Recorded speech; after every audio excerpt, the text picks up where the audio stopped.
राजनीति की नई परिभाषा गढ़ रहे सुदेश व्यक्तिगत हमलों से बचते हैं। भाजपा के केंद्रीय नेतृत्व से है सीधा संपर्क। 25 साल की उम्र में पहली बार बने विधायक, 8 साल बाद बने डिप्टी सीएम। नमस्कार, आजाद सिपाही के खबर विशेष में आपका स्वागत है। मैं हूं राहुल सिंह। सुदेश 3 अक्षरों का यह नाम न सिर्फ राजनीति की नई परिभाषा गढ़ रहा है, बल्कि यह भी साबित किया कि व्यक्तित्व में दम है तो सफलता खुद ब खुद उसके पीछे चली आती है।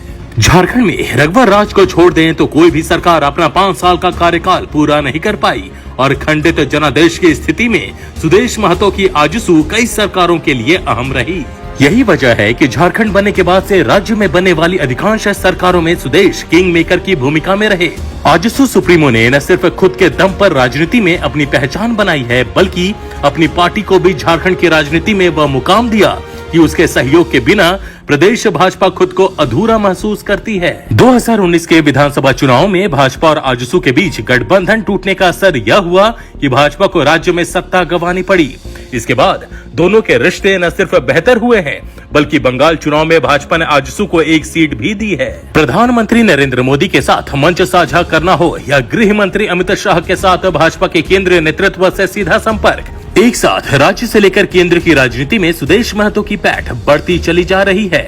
आजसू सुप्रीमो सुदेश महतो के राजनीतिक सफर के साथ उनकी राजनीतिक शैली पर नजर डालती दयानंद राय की रिपोर्ट। 21 जून 1974 को सिल्ली में जन्मे सुदेश महतो की किस्मत कहें या मेहनत या फिर दोनों की, जब बिहार से अलग होकर झारखंड बना तो उसी साल वर्ष 2000 में वे 25 वर्ष की उम्र में दिल्ली से विधायक चुने गए। जीन्स और टी शर्ट पहनकर राजनीति करने वाली इस शख्सियत को उनकी पहली ही जीत के बाद बिहार में उन्हें मंत्री पद का ऑफर मिला था, फिर उन्होंने ठुकरा दिया। यह उनकी राजनीतिक कुशलता ही कही जाएगी कि पहली बार विधायक चुने जाने के केवल 8 साल बाद वर्ष 2009 में 29 दिसंबर को वे राज्य के डिप्टी सीएम बन गए और अब 47 साल की उम्र में उनकी पार्टी के झारखंड में 2 विधायक और 1 सांसद है। वहीं भाजपा के केंद्रीय नेतृत्व से उनका सीधा संपर्क है।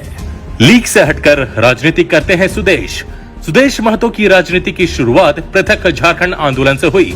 इस आंदोलन में उनकी सक्रिय भागीदारी के चलते स्थानीय लोगों के बीच उनकी पैठ गहरी होती गई। अपनी राजनीति के शुरुआती दिनों में ही उन्होंने इस भ्रम को तोड़ दिया कि केवल कुर्ता पजामा ही राजनेताओं का ड्रेस कोड हो सकता है। इसकी जगह उन्होंने जीन्स, टी शर्ट और कैजुअल ड्रेस पहन राजनीति की और इस परंपरा को स्थापित भी किया। राजनीति में पार्टी कार्यालय की भूमिका और अहमियत पर सुदेश महतो ने खास ध्यान दिया और उन्होंने पार्टी का केंद्रीय कार्यालय ऐसा बनाया जो राष्ट्रीय पार्टियों के कार्यालय पर भी भारी पड़ता है। यही नहीं, मुद्दों की उनकी समझ ने भी उनकी पार्टी के साथ उन्हें लोकप्रियता दिलाई।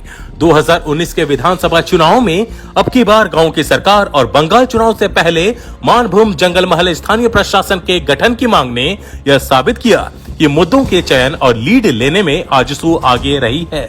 यही नहीं, झारखंड की राजनीति में सुदेश संभवतः पहले ऐसे नेता हैं जिन्होंने व्यक्तिगत हमलों से बचने की राह चुनी, अपने मुद्दे उठाए और अपनी बात कही।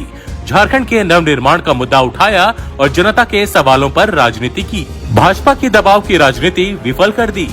वर्ष 2019 के विधानसभा चुनाव में जब भाजपा ने आजसू को 11 सीटें देकर गठबंधन बरकरार रखने का दबाव बनाया, तो आजसू ने सुदेश महतो के नेतृत्व में न सिर्फ इस दबाव को विफल कर दिया, बल्कि अकेले दम पर 53 सीटों पर चुनाव लड़कर अपनी ताकत दिखाई। नतीजा यह हुआ कि वर्ष 2014 से 2019 तक झारखंड में ताल ठोककर शासन कर रही भाजपा सत्ता से बाहर हो गई। हालांकि आजसू को भी इस निर्णय से सियासी नुकसान हुआ, पर इसका सुखद पहलू यह रहा कि आजसू को न सिर्फ अपनी ताकत का असल अंदाजा हुआ, बल्कि भाजपा को भी यह महसूस हो गया कि आजसू से अलग होकर लड़ना उसके लिए किसी तरह से भी फायदेमंद नहीं है। इस चुनाव के बाद जब झारखंड में राज्यसभा चुनाव हुए तो भाजपा ने आजसू के साथ फिर से हाथ मिलाया और 2 उपचुनाव में भी ये दोनों साथ मिलकर लड़े। चर्चा में रहा पीएम का सुदेश के साथ मंच साझा करना।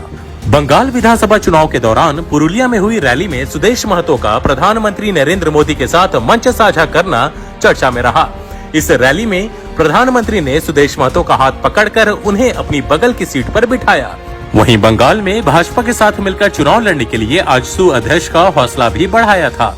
यही नहीं, बीते दिनों जब नई दिल्ली में सुदेश गृह मंत्री अमित शाह से मिले, इससे भी राजनीति के गलियारों में चर्चाओं का बाजार गर्म हुआ।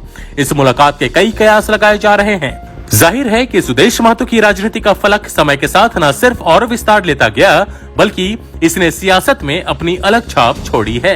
राजनीति के साथ फुटबॉल भी खूब खेलते हैं सुदेश महतो राजनेता होने के साथ खिलाड़ी भी हैं। नियमित फुटबॉल खेलना और खुद को फिट रखना उनकी खूबी है। इसके अलावा वह सिल्ली में बिरसा मुंडा आर्चरी एकेडमी भी चलाते हैं। इस एकेडमी को वर्ष 2016 में राष्ट्रपति पुरस्कार मिल चुका है। इसके अलावा इस एकेडमी की खिलाड़ी मधुमिता कुमारी एशियाड ओलंपिक में भारत के लिए रजत पदक हासिल कर चुकी हैं।